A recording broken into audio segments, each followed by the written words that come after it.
Hello dear students, welcome to active academics. आप देख रहे हो क्रैश कोर्स सीरीज, जिसमें हर चैप्टर को हम रिवाइज करते हैं with in 30 minutes only. But this chapter life processes, because ये बहुत फास्ट चैप्टर है, इस वजह से मैंने इसको ब्रेक डाउन किया था इनटू 2 पार्ट्स। पहला पार्ट ऑलरेडी हम कवर कर चुके हैं इस चैनल पे, न्यूट्रिशन। अगर आपने नहीं देखी वीडियो, आप जाके देख सकते हो इस चैनल पे। This is the second part of that video. इसमें हम कवर करने वाले हैं बाकी की 3 life processes: respiration, transportation and excretion, right, including previous year questions as well as some selected exemplar problems. Let's start this video. So let's start with the respiration. सबसे पहले तो आपको ऑफ कोर्स मीनिंग क्लियर होना चाहिए। Breathing और respiration में क्या फ़र्क है, ये सारी चीज़ें पता होनी चाहिए, एकदम जो बेसिक चीज़ें हैं, ठीक है। Breathing is just a physical process, respiration is a biochemical process. Breathing में जस्ट आप सांस ले रहे हो, सांस छोड़ रहे हो, दैट्स इट, ठीक है। रेस्पिरेशन में क्या हो रहा है, जो ग्लूकोज आपको लेट से किसी भी टाइप के फूड से मिला, उसको आप क्या कर रहे हो, ब्रेक डाउन कर रहे हो, ठीक है। कैसे ब्रेक डाउन कर रहे हो, उसकी ऑक्सीडेशन करके, right. Glucose plus oxygen, and उससे आपको क्या मिलती है, एनर्जी मिलती है। That is the process of respiration, है ना। अगर मैं ह्यूमंस की बात करता हूँ, रेस्पिरेशन के लिए जो ऑक्सीजन रिक्वायर्ड है वो हम कैसे लेंगे, कैसे ऑब्टेन करते हैं, थ्रू द नीजल पैसेज, है ना। नीजल पैसेज के थ्रू हम ऑक्सीजन को बॉडी के अंदर लेके जाते हैं, एंड देन उस ऑक्सीजन को हम यूज़ करते हैं to oxidise the glucose, and उससे हमको एनर्जी मिलती है। लेकिन अगर मैं बात करता हूँ प्लांट्स की, तो उनके पास तो कोई नीजल पैसेज नहीं है ना। तो वो ऑक्सीजन को कैसे अंदर लेके जाएंगे, कहाँ से वो CO2 को रिलीज करेंगे? The answer is stomata. Stomata are tiny pores, जहाँ से वो क्या करते हैं, गैसियस एक्सचेंज करते हैं। एक पर्टिकुलर स्टोमेटल ओपनिंग के इर्द गिर्द जो ये सेल्स प्रेजेंट होते हैं, इनको क्या बोला जाता है, गार्ड सेल्स। और इन गार्ड सेल्स में कितना वाटर का कंटेंट अवेलेबल है, ये डिटर्मिन करता है कि स्टोमेटा ओपन होगा या क्लोज होगा। अगर इनमें बहुत ज़्यादा वाटर का कंटेंट है, ठीक है, अच्छी खासी इसकी अमाउंट है, तो गार्ड सेल्स क्या होंगे, स्वॉलन होंगे, है ना, या फिर हम ये टर्म यूज़ करते हैं टर्जिड होंगे, फूले हुए होंगे वो। वैसे केसेस में स्टोमेटा क्या हो जाता है, ओपन हो जाता है। लेकिन अगर इनमें वाटर का कंटेंट बहुत कम है, दैट मीन्स जो ये गार्ड सेल्स हैं क्या है, शंकन है, मुरझाए हुए हैं, या फिर हम ये टर्म यूज़ करते हैं फ्लैसिड है, वो सेम मीनिंग है, मुरझाए हुए हैं। वैसे केसेस में स्टोमेटा क्या होता है, क्लोज होता है, as you can see these diagrams. Stomata exactly कैसे ओपन होते हैं या क्लोज होते हैं, ये उसकी एक ब्रीफ समरी है, ये आपको खुद से रीड करनी है, बिकॉज ये काफ़ी बेसिक सा पार्ट है, काफ़ी ईजी है। एक बार आप इसको रीड करोगे आपको समझ में लग जाएगा, लेकिन स्किप मत करना, काफ़ी इंपॉर्टेंट पार्ट है ये एक काफ़ी इंटरेस्टिंग क्वेश्चन है। अगर आपने किसी पत्ते को पूरी तरह से पेट्रोलियम जेली के साथ कवर कर दिया तो आपको क्या इफेक्ट्स देखने को मिलेंगे? सिंपल सी बात है, अगर आपने कोई पत्ता पूरी तरह से कवर ही कर दिया पेट्रोलियम जेली के साथ, तो ऑफकोर्स उसके जितने स्टोमेटा रहे होंगे वो भी कवर हो चुके होंगे विद द पेट्रोलियम जेली। और अगर ऐसा होगा तो पहली तो क्या दिक्कत आने वाली है इस पर्टिकुलर लीफ को, इन द गैसियस एक्सचेंज। वो गैसियस एक्सचेंज इतना प्रॉपर्ली नहीं कर पाएगा, है ना, बिकॉज अब वो ढका हुआ है इस तरह से। और अगर देखो गैसियस एक्सचेंज नहीं कर पाएगा, दैट मीन्स उसको रेस्पिरेशन में दिक्कत होगी और उसको फोटोसिंथेसिस करने में भी दिक्कत होगी, बिकॉज इन दोनों चीज़ों के लिए फॉर्स क्या ज़रूरी है यार, गैसियस एक्सचेंज, ठीक है। सेकेंड दिक्कत इसको क्या आने वाली है, in the transpiration, because transpiration of water जब कोई पत्ता करता है तब भी स्टोमेटा के थ्रू वाटर का लॉस होता है। लेकिन अगर आपने इसको कवर ही कर दिया तो वो ट्रांसपिरेशन भी नहीं कर पाएगा। तो ये 2 इफेक्ट्स आपको देखने को मिलेंगे। प्लांट्स की जब हम बात करते हैं तो हम 2 मेजर प्रोसेसेस की यहाँ पे डिस्कशन कर रहे हैं, और रेस्पिरेशन एंड द फोटोसिंथेसिस, है ना। और हमने बोला कि इन दोनों ही प्रोसेसेस में उनको गैसियस एक्सचेंज करना पड़ता है। लेकिन क्या ये दोनों ही प्रोसेसेस सारा दिन चलती हैं क्या? अगर मैं रेस्पिरेशन की बात करता हूँ तो हाँ, सारा दिन उसको रेस्पिरेशन करनी पड़ेगी, जैसे कि हमको भी सारा दिन रेस्पिरेशन तो करनी पड़ती है ना। लेकिन फोटोसिंथेसिस क्या सारा दिन होता होगा? Of course no, because photosynthesis के लिए इनको सनलाइट ज़रूरी है, ठीक है। तो सनलाइट जब मिलेगी, दैट मीन्स सुबह का जब टाइम होगा, तब वो क्या करेंगे, फोटोसिंथेसिस भी करेंगे, रेस्पिरेशन भी करेंगे। लेकिन एट नाइट सिर्फ क्या करेंगे, वो रेस्पिरेशन करेंगे, फोटोसिंथेसिस नहीं होगी। ये इस सब चीज़ की जो मैंने अभी बताया आपको, इसकी एक ब्रीफ समरी है, खुद से इसको रीड कर लेना, बहुत बेसिक पार्ट है। अब डिस्कस करते हैं ह्यूमंस की respiration. By the way last year question आया हुआ है, draw a label diagram of the human respiratory system. इन सभी चीज़ों को आपको लेबल करने को बोला गया था, ये डायग्राम आपको ड्रॉ करना आना चाहिए। ह्यूमन रेस्पिरेटरी सिस्टम में जितने भी पार्ट्स इन्वॉल्व होते हैं, ये उसकी एक लिस्ट है।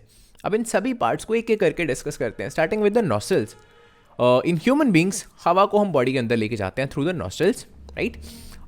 उसके बाद air enters the nasal passage. Nasal passage में बहुत सारे फाइन हेयर्स प्रेजेंट होते हैं, उनका काम क्या है, हवा को क्या करना, फिल्टर आउट करना। After that the air enters the pharynx, जिसको हम कॉमनली क्या बोलते हैं, थ्रोट। थ्रोट के बारे में या फेरिंग्स के बारे में काफ़ी इंपॉर्टेंट क्वेश्चन ये पूछा जाता है कि इसके अंदर रिंग्स प्रेजेंट होते हैं कार्टिलेज के, इनका क्या काम है? इसको समझने से पहले ये सिंपल सी आप एक वीडियो देखो पहले। This is N inflated balloon. इसकी जब हम हवा निकालते हैं तो यहाँ ध्यान देना, आप देख रहे हो इसकी वॉल्स, जो इसकी ओपनिंग है वो कैसे बार बार कोलैप्स हो रही है, ठीक है। अगर हमारे थ्रोट में, अगर हमारे फेरिंग्स में जो ये कार्टिलेज के रिंग्स हैं ये प्रेजेंट ना होते ना तो उनकी वॉल्स भी ऐसे क्या करती, कोलैप्स करती, और हो सकता है अगर एक बार वो कोलैप्स कर जाती हैं तो बाद में ओपन ही ना हो, ठीक है। तो ऐसा ना हो सके इस वजह से वहाँ पे क्या प्रेजेंट है, कार्टिलेज के rings. After that the air enters went pipe, जिसको ट्रैकिया भी बोला जाता है, ठीक है। एंड देन आप देख रहे हो जो ये ट्रैकिया है ये 2 पार्ट्स में डिवाइड हो रही है, 2 ट्यूब लाइक स्ट्रक्चर्स में डिवाइड हो रही है। इस ट्यूब लाइक स्ट्रक्चर को क्या बोला जाता है, ब्रोंकस, ठीक है, it is bronchus. Remember bronchus is a singular term, similarly ये भी एक ब्रोंकस है, लेकिन इन दोनों को अगर मैंने कलेक्टिवली टर्म देनी हो कोई, then I can call them bronchi, ठीक है, this is a plural, clear है। आफ्टर दैट हर ब्रोंकस आप देख रहे हो छोटी छोटी फर्दर ट्यूबलाइक स्ट्रक्चर्स में ऐसे डिवाइड हो जाती है, ठीक है। इन छोटी ट्यूबलाइक स्ट्रक्चर्स को क्या बोला जाता है, ब्रोंकियोल्स, ब्रोंकियोल्स। सिमिलरली यहाँ पर भी बहुत छोटी छोटी ब्रोंकियोल्स हैं, एंड जो ये ब्रोंकियोल्स होती हैं इनकी एंड्स पे क्या प्रेजेंट होती हैं, एल्वियोली, जिनका फंक्शन बहुत ज़्यादा इंपॉर्टेंट है। With in the lungs the passage divides into smaller and smaller tubes, जो कि बेसिकली ब्रोंकियोल्स ही हैं, which finally terminate in the balloon like structures which are called alveoli। ये balloon like structures होती हैं, ठीक है। अगेन अगर प्लूरल है तो आप alveoli टर्म यूज करोगे, अगर सिंगुलर है you can call them alveolus। The alveoli provide a surface area where exchange of gases can take place। ये एक तरह से गैसेस एक्सचेंज के लिए जो सरफेस एरिया होता है उसको क्या करती है, इंक्रीज करती हैं, जैसा कि आपने न्यूट्रिशन में विलाई के केस में पढ़ा था, ठीक है। सिमिलर फंक्शन यहाँ पे इसका रेस्पिरेशन के केस में होने वाला है। The walls of the alveoli contain extensive network of the blood vessels. Human respiratory system में अगला जो काफी इंपॉर्टेंट पार्ट है दैट इज अ डायफ्राम। ये इसके बारे में कुछ बेसिक सा पार्ट लिखा हुआ है, एक बार इसको रीड भी कर लेना, लेकिन इसको मैं एक्सप्लेन भी कर देता हूँ। This is the diaphragm, this is a muscle, ठीक है। जो ये डायफ्राम है इट इज अ मसल, और ये क्या कर सकता है, अपवर्ड से डाउनवर्ड डायरेक्शन में मूवमेंट कर सकता है। दैट मीन्स ये रिलैक्स हो सकता है या कॉन्ट्रैक्ट हो सकता है, ठीक है। जब भी डाउनवर्ड्स डायरेक्शन में जाता है तो ये काफ़ी कॉन्ट्रैक्ट हो जाता है, और जब भी अपवर्ड डायरेक्शन में मूव करेगा, फॉर एग्जांपल अब जैसा इस डायग्राम में शो करा हुआ है, ये इसकी बिंदास रिलैक्स पोजीशन है, ठीक है। अब इसकी मूवमेंट डिपेंड करती है कि हम इनहेल करेंगे एक्सहेल करेंगे, ठीक है। जब भी डायफ्राम ऊपर की डायरेक्शन में मूव करेगा तो यहाँ से भी हवा ऊपर की तरफ मूव करेगी, दैट मीन्स हम एक्सहेल करेंगे, ठीक है। ऐसे याद रख सकते हो इस चीज़ को। सिमिलरली जब ये डायफ्राम नीचे की डायरेक्शन में मूव करेगा, दैट मीन्स कॉन्ट्रैक्ट करेगा, तब हम क्या करेंगे, इनहेल करेंगे। लंग्स के बारे में एक और काफ़ी इंपॉर्टेंट चीज़ है जो आपको पता होनी चाहिए।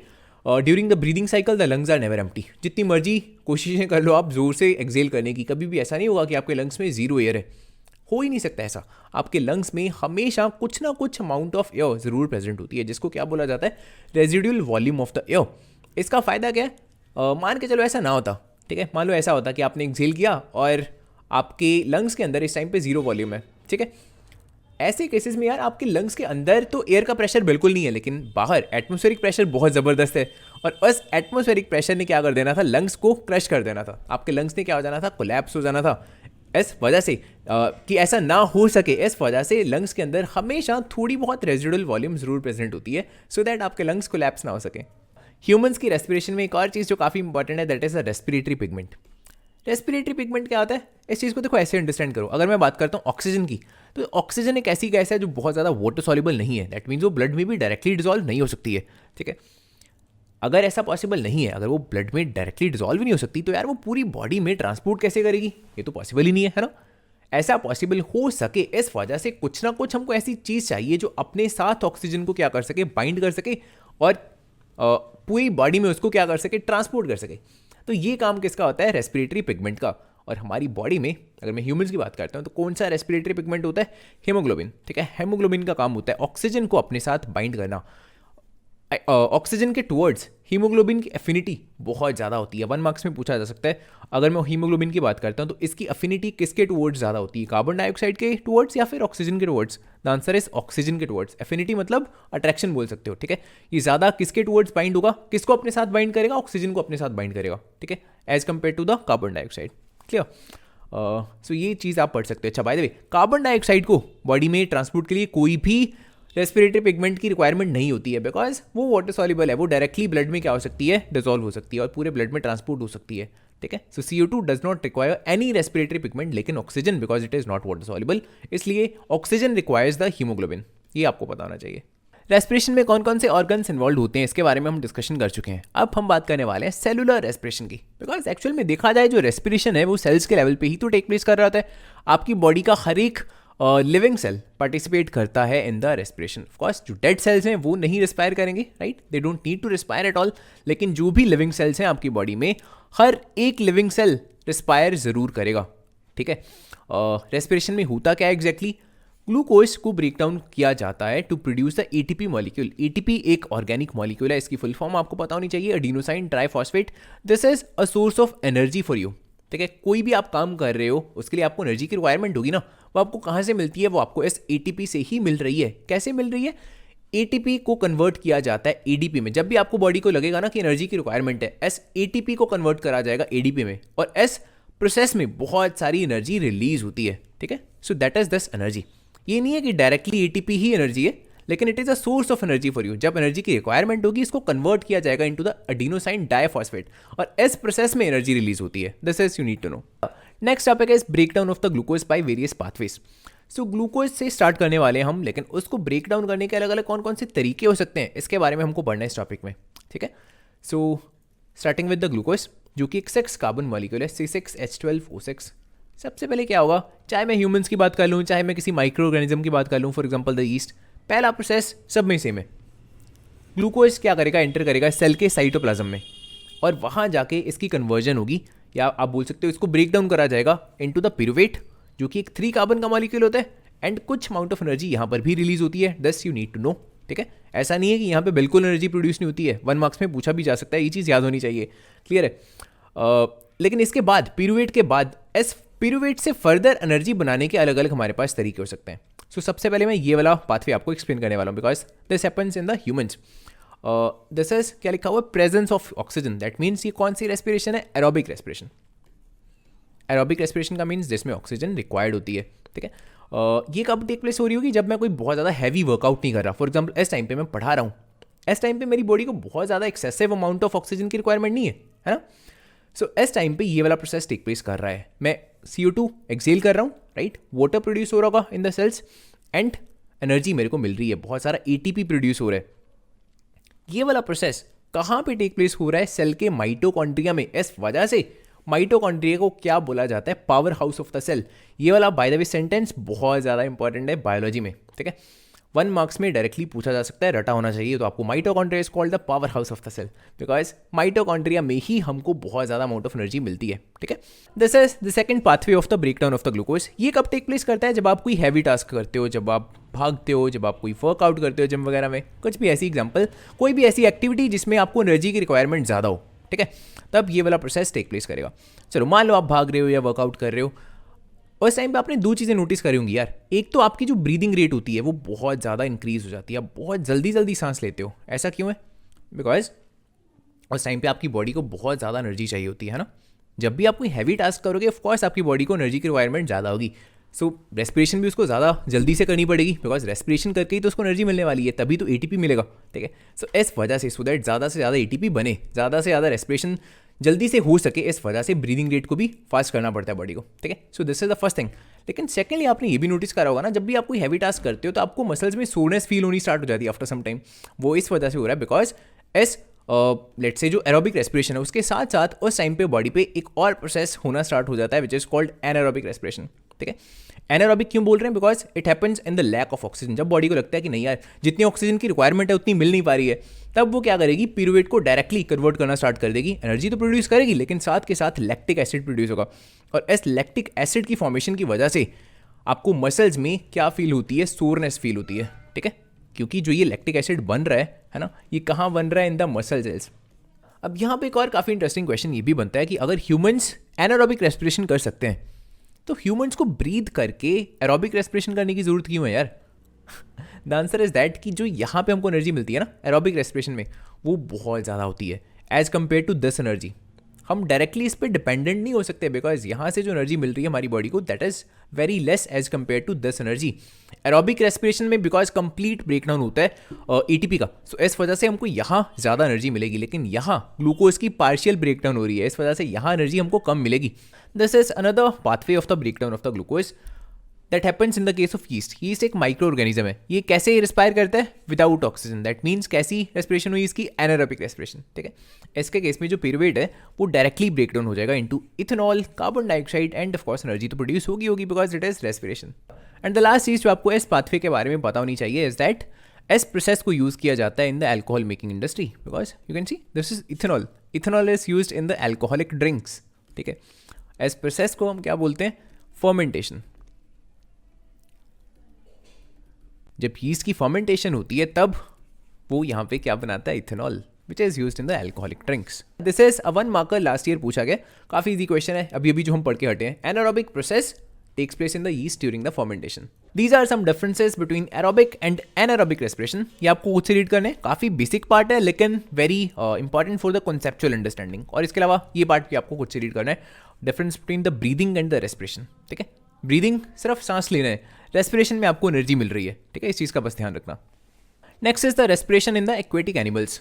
इनकी रेट ऑफ रेस्पिरेशन क्या होती है? बहुत fast as compare to the terrestrial animals. ऐसा क्यों? बिकॉज इनके पास देखो डायरेक्टली ऑक्सीजन अवेलेबल नहीं है ना.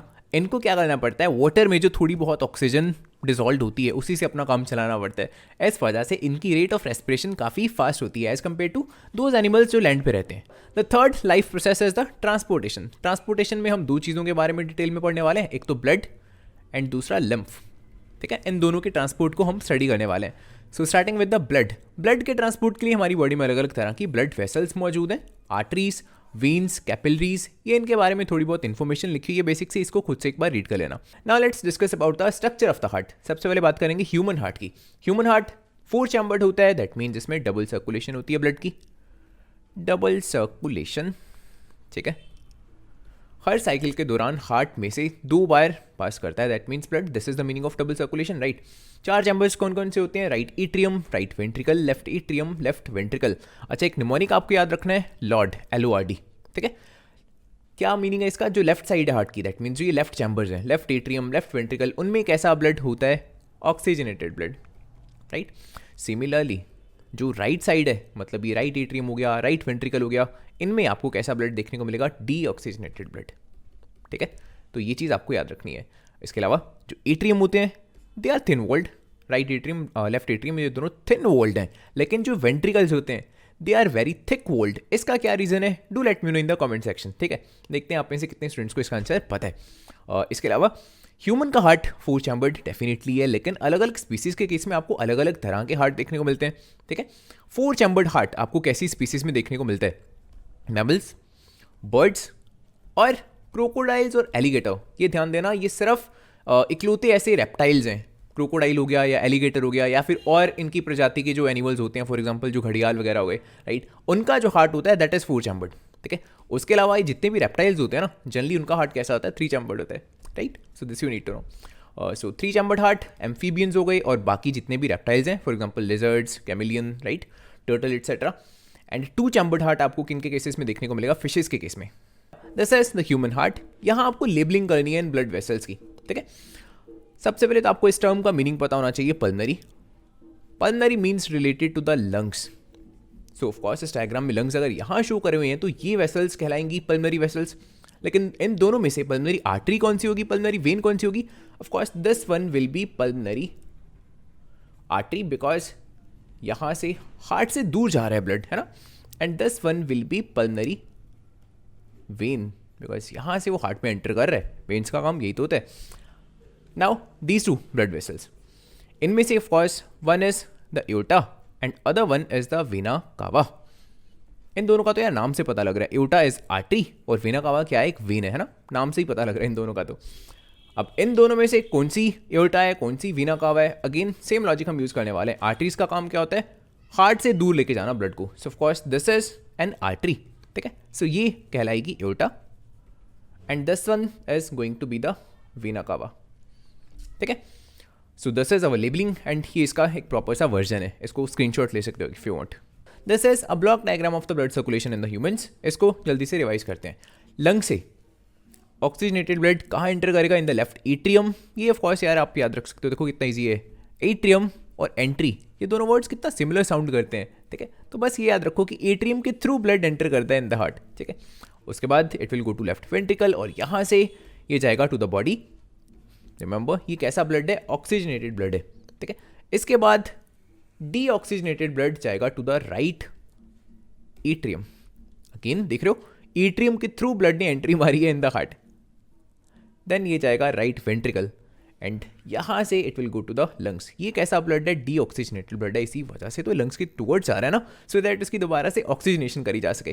ठीक है, so this is a proper version of this particular block diagram. ठीक है, these are the various components of the blood. Blood में क्या क्या चीज़ें प्रेजेंट होती हैं? Plasma, white blood cells, red blood cells and the platelets. इन सबका एक बेसिक सा फंक्शन आपको पता होना चाहिए. Plasma is the liquid part of the blood, 90% इसमें वाटर प्रेजेंट होता है. Second, platelets, they help in the blood clotting. जैसे चोट लगती है तो ब्लड की क्लूटिंग होनी स्टार्ट हो जाती है इस पॉइंट पे, उसके लिए प्लेटलेट्स रिस्पॉन्सिबल होते हैं. Third is the red blood cells, they contain haemoglobin. Haemoglobin ही वो रेस्पिरेटरी पिगमेंट है which is responsible for the transport of the oxygen in the humans. ठीक है, fourth is the white blood cells, जिनको leukocyte भी बोला जाता है. They are involve in protecting the body against the infectious diseases. Let's say आपकी body में कोई बैक्टीरियल या वायरल डिजीज होती है तो उसके खिलाफ फाइट करना, ठीक है, इन्फेक्शन के खिलाफ, वो काम होता है वाइट ब्लड सेल्स का. Now let's discuss about the lymph. These are the blood capillaries. Blood capillaries का डिजाइन एक्चुअल में कुछ ऐसा होता है कि इनमें प्रेजेंट होते हैं छोटे छोटे पोर्स. अब ऑफ कोर्स आपके माइंड में ये आएगा सबसे पहले कि अगर इन कैपिलरीज के थ्रू ब्लड मूव करेगा तो उसका कुछ ना कुछ पार्ट यहाँ से लीक आउट भी करेगा थ्रू दिस पोर्स, है ना. And the answer is yes, actual में ऐसा होता है. और आपको क्या देखने को मिलता है? इसके आजू बाजू में जो सेल्स होते हैं ना अलग अलग, ठीक है, let's say these are some sales. ठीक है, इसके इर्द गिर्द यहाँ से ब्लड लीक आउट होके यहाँ इकट्ठा होना शुरू हो जाता है, समथिंग लाइक दिस. ओके, लेकिन जो ये फ्लूइड है जो यहाँ इकट्ठा हो रहा है इन सेल्स के इर्द गिर्द, इसको हम ब्लड नहीं बोलते हैं. क्या रीज़न है इसको हम ब्लड नहीं बोलते? बिकॉज यार ब्लड का मतलब क्या है कि उसमें प्लाज्मा भी है, उसमें वाइट ब्लड सेल्स भी हैं, रेड ब्लड सेल्स भी हैं और इसमें प्लेटलेट्स भी हैं. लेकिन जो ये वाला लिक्विड है इसमें मोस्टली क्या होता है? सिर्फ एंड सिर्फ प्लाज्मा. उसके अलावा भी कुछ चीज़ें प्रेजेंट होती हैं लेकिन इतना डिटेल में आपको पढ़ने की जरूरत नहीं है. मोस्टली पार्ट इसका क्या होता है एज फ्लूइड का, दैट इज द प्लाज्मा. ठीक है, बाकी कुछ छोटे मोटे प्रोटीन्स होते हैं. बाकी चीज़ें क्यों नहीं प्रेजेंट इसमें? बिकॉज यार जो वाइट ब्लड सेल्स हैं, जो रेड ब्लड सेल्स हैं और जो प्लेटलेट्स होते हैं, ठीक है, इनका साइज एक्चुअल में काफ़ी बड़ा होता है और ये सेल्स यहाँ से इन पोर्स के थ्रू लीक आउट नहीं कर पाते. लेकिन प्लाज्मा तो लिक्विड पार्ट है ना, प्लाज्मा का 90% part is just the water, तो वो इजिली क्या कर सकता है? लीक आउट कर सकता है. ठीक है, तो यहाँ ये प्लाज्मा लीक करना शुरू हो जाता है एंड दस लिक्विड इज कलरलेस थिंग. ठीक है, लेकिन इस लिक्विड को जैसा कि हमने बोला हम ब्लड तो बोल नहीं सकते बिकॉज इसमें इनमें से कुछ भी चीज़ प्रेजेंट नहीं है. तो इसके लिए हम एक स्पेशल इसके लिए टर्म यूज़ करते हैं. We call this liquid as extra cellular fluid. Term का मतलब यही है कि सेल्स के बाहर जो फ्लूइड इकट्ठा हुआ है, ठीक है, एक्स्ट्रा सेलुलर फ्लूइड. अब एक चीज़ आपको खुद से सोचनी है कि जो ये एक्स्ट्रा सेलुलर फ्लूइड है इसका फ़ायदा होगा या नुकसान होगा? द आंसर इज नुकसान होगा यार. अगर ये यहाँ पे एक्यूमुलेट होता रहे, लेट से ये इकट्ठा होता रहता है, तो उसकी वजह से जो ये सेल्स है ना इनके ऊपर बहुत ज़्यादा प्रेशर बनता है जिसकी वजह से बॉडी पार्ट्स में स्वेलिंग आ जाती है. एक्चुअली आपने एक डिजीज सुनी होगी एलिफेंटाइसिस, उसमें एक्जैक्टली यही होता है कि एक्स्ट्रा सेलुलर फ्लूइड यहाँ पे एक्यूमुलेट होता रहता है इन सेल्स के इर्द गिर्द. ठीक है, और इस एक्स्ट्रा सेलुलर फ्लूइड की वजह से बॉडी पार्ट्स बहुत ज़्यादा सूज जाते हैं. ठीक है, नाउ यू माइट थिंक कि अच्छा जो ये एक्यूमुलेशन होती है क्या ये सिर्फ एलिफेंटाइसिस के केस में होती है? नो, ऐसा नहीं है. जो ये लीकेज चल रही है ये तो हमेशा चलती रहेगी, राइट? आप में भी होती होगी, मेरे में भी होती होगी. लेकिन अगर एक हेल्दी पर्सन है तो थैंकफुली हमारे केस में इस एक्स्ट्रा सेलुलर फ्लूइड को ड्रेन आउट करने के लिए कोई ना कोई मैकेनिज्म है जिसको हम बोलते हैं लिम्फेटिक सिस्टम. ठीक है, अब इस चीज़ के बारे में हम स्टडी करते हैं. What is this lymphatic system? जैसा कि ऑलरेडी हम डिस्कस कर चुके हैं कि जो ये एक्स्ट्रा सेलुलर फ्लूइड है इसकी एक्यूमुलेशन होना कोई बहुत ज़्यादा अच्छी बात नहीं है, उल्टा इसके नुकसान ही है ना. दैट मीन्स किसी ना किसी तरह से तो बॉडी डील करती होगी इस लिक्विड के साथ. पहला तरीका हो सकता है आपके माइंड में ये आए कि हो सकता है बॉडी इसको डायरेक्टली किसी ना किसी वे में एक्सक्रीट आउट कर देती हो. लेकिन यार नो, ये कोई बहुत अच्छा तरीका नहीं है. बॉडी कभी भी ऐसा नहीं करना चाहेगी बिकॉज इसका जो मेजर पार्ट, जो ये एक्स्ट्रा सेलुलर फ्लूइड है, इसका मेजर पार्ट क्या है? प्लाज्मा. और प्लाज्मा आपके लिए बहुत ज़्यादा ज़रूरी है. मान के चलो अगर ऐसा होता, एक बार मान के चलते हैं कि बॉडी रोज़ क्या करती, कितना सारा प्लाज्मा डायरेक्टली किसी ना किसी वे में एक्सक्रीट आउट कर देती, तो उसकी वजह से प्रॉब्लम्स क्या आनी थी? जो आपका ब्लड है ना, it will start getting thicker and thicker. ठीक है, बहुत ज़्यादा थिक हो जाता और जिसकी वजह से सर्कुलेशन में डिफिकल्टी आनी थी. और अगर ऐसा हुआ तो यार डेथ भी हो सकती है, ऑफकोर्स आपको पता है. ठीक है, और सेल्स में स्टार्ट टाइंग एटलीस्ट. ठीक है, तो इसको एक्सक्रीट करना तो एक बहुत अच्छा ऑप्शन नहीं नज़र आता है ना. बॉडी के पास इस एक्स्ट्रा सेलुलर फ्लूइड के साथ डील करने का इससे काफ़ी अच्छा तरीका प्रेजेंट है, that is the lymphatic system. हमारी बॉडी में थैंकफुली काफ़ी सारी क्या प्रेजेंट होती हैं? Lymph vessels. For example this is let's say a lymph vessel, this is another lymph vessel, this is another lymph vessel. ठीक है, एंड लिम्फ वेसल्स का काम होता है एस एक्स्ट्रा सेलुलर फ्लूइड को एब्जॉर्ब करना, ठीक है। तो इसको मैं यहाँ पे शो करता हूँ, वेट अ मिनट। एस फ्लूइड को यहाँ से ही एब्जॉर्ब करके अपने अंदर ऐसे भर लेने वाली हैं, ठीक है। So something like this will happen. यहाँ से जितना ये फ्लूइड एक्यूमुलेट हुआ था ना, इस सारे फ्लूइड को ये क्या कर लेंगे, एब्जॉर्ब कर लेंगे। एक हेल्दी पर्सन में एटलीस्ट ये वाली प्रोसेस टेक प्लेस होगी प्रॉपर्ली, ठीक है। एक और चीज़ जो काफ़ी इंपॉर्टेंट है यहाँ पे समझनी, दैट इज कि अब एस लिक्विड को मैं एक्स्ट्रा सेलुलर फ्लूइड नहीं बोलूँगा, बिकॉज अब वो एब्जॉर्ब हो चुका है इन द लिम्फ वेसल्स। अब वो सेल्स के बाहर नहीं है कि मैं इसको एक्स्ट्रा सेलुलर फ्लूइड बोलूँ, ठीक है। एस टाइम पे इसको बोला जाता है लिम्फ, राइट। जब तक वो इन सेल्स के बाहर यहाँ पे होगा, that is called extra cellular fluid. चीज़ वो एक ही है, बस नाम हमने अलग दे दिया, ठीक है। लेकिन जब वो एब्जॉर्ब कर लिया जाएगा बाय द लिम्फ वेसल्स, तब हम उसको क्या बोलेंगे, लिम्फ कहेंगे, ठीक है। अब जो ये लिम्फ वेसल्स हैं, इनका एक एंड तो मैंने यहाँ पे शो करा हुआ है ना, जहाँ से इन्होंने एक्स्ट्रा सेलुलर फ्लूइड को एब्जॉर्ब करा, ठीक है। लेकिन what about their other and, वो कनेक्टेड होता है किसी ना किसी वेन के साथ, बिकॉज हमने देखा ना कि जो ये लिम्फ है ये बहुत ज़रूरी है हमारे लिए, दैट इज़ द प्लाज्मा। ज़्यादा से ज़्यादा पार्ट उसका प्लाज्मा है, और इसको एक्सक्रीट करना तो हम अफोर्ड नहीं कर सकते, ठीक है, बहुत डेंजरस होगा वो तो। सो एस को दोबारा से एडअप कर दिया जाता है in the blood stream, because जो ये लिम्फ वेसल्स हैं इनका दूसरा एंड किसी ना किसी वेन के साथ कनेक्टेड होता है, ठीक है। तो ये लिम्फ दोबारा से एडअप कर दिया जाएगा इन the blood stream. The last life process is the excretion, और इसमें स्पेसिफिकली हम पढ़ने वाले हैं एक्सक्रेशन ऑफ द यूरिन। काफ़ी इंपॉर्टेंट क्वेश्चन है, लास्ट ईयर अलग अलग सेट्स में अलग अलग तरह से क्वेश्चन पूछा गया, ठीक है। इसका proper label diagram as you can see directly आपसे पूछा जा सकता है, तो आपको ड्रॉ करना आना चाहिए। अब इस डायग्राम की अगर मैं लेबलिंग की बात करता हूँ, तो मोस्टली चीज़ें तो यार बेसिक्स ही हैं, आई गेस आपको पता होंगी ऑलरेडी, ठीक है। जो समझने वाली चीज़ है that is this term renal. जैसे आपने पल्मनरी वर्ड समझा था, पल्मनरी वर्ड का मीनिंग क्या था, रिलेटेड टू द लंग्स, वैसे ही रेनल वर्ड का मीनिंग होता है related to the kidney. For example जो ये लिखा हुआ है रेनल आर्टरी, ये वो वाली आर्टरी है जो अनफिल्टर्ड ब्लड को किडनीज के टूवर्ड्स लेके आ रही है, ठीक है। सो इसको बोल रहे हैं renal artery. Similarly this renal vein, ये वो वाली वेन है जो फिल्टर्ड ब्लड को, ठीक है, वो वाला ब्लड जो फिल्टर हो चुका है किडनीज के थ्रू, उसको किडनी से दूर लेके जा रही है, और इसको फर्स्ट दोबारा से ब्लड स्ट्रीम में डाल दिया जाएगा इस ब्लड को, ठीक है। तो इसको बोला जा रहा है रेनल वेन। बाकी चीज़ें सब बेसिक्स ही हैं, ठीक है, बट आपको प्रॉपर्ली पता होनी चाहिए।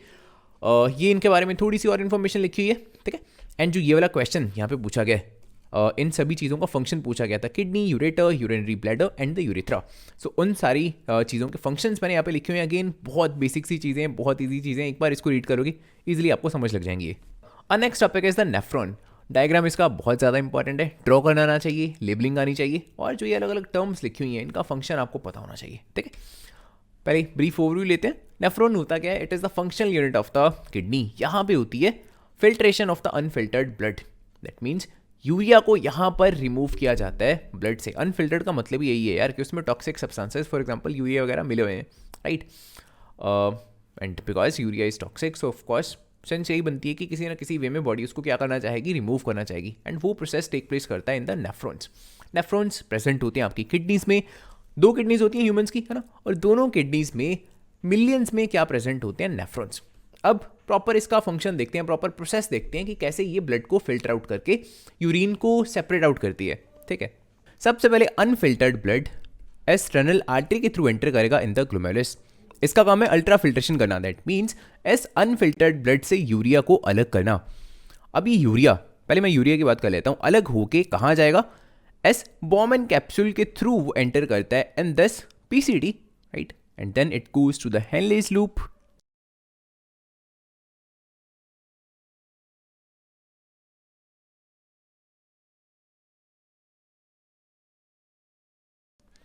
And then it goes to the DCT, ठीक है।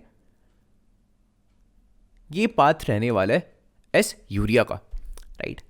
What about the filtered blood, जो फिल्टर हो चुका है उसको तो फर्स्ट सेंस यही बनती है ना, दोबारा से ब्लड स्ट्रीम में एंटर कर दिया जाएगा, बिकॉज वो तो फिल्टर हो चुका है, ठीक है।